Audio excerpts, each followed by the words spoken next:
Magandang umaga po. Basahin po natin ang salita ng Diyos. Hindi po ako nakatulog. Hindi ako makatulog nitong umaga na.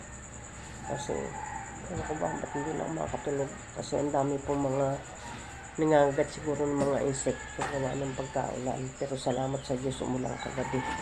Ano po kahapon. Basahin po natin ang salita ng Diyos sa aklat po ng awit o Psalm chapter 23. Yan po. At sinasabi po dito ng salita ng Diyos, sabi diyan, surely your goodness and love will follow me all the days of my life, and I will dwell in the house of the Lord forever. Yan po. Purihin po ang salita ng Diyos. Ano po? Ang sabi ni David, surely goodness and mercy shall follow me all the days of my life. Ang binanggit din shall follow me all the days of my life. Ano po? At binanggit yan ay yung love naman. Sa ibang salin ay surely goodness and mercy shall follow me. Dito naman, surely goodness and love. Ano po? Kasi talaga namang ang pag-ibig ng Diyos ay sumasa atin araw-araw, bawat segundo, minuto, oras, araw, linggo, buwan, at mga taon ng ating buhay. Ganun kabuti ang Diyos. Ano po?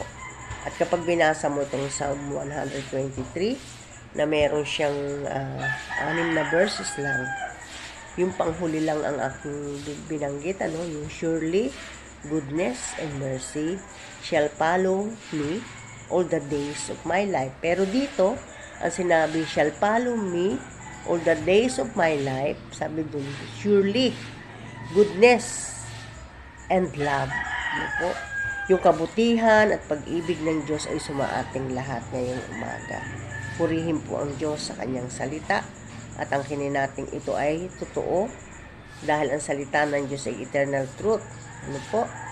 At ang salita ng Diyos lang ang hindi lilipas. Ito'y palaging bago.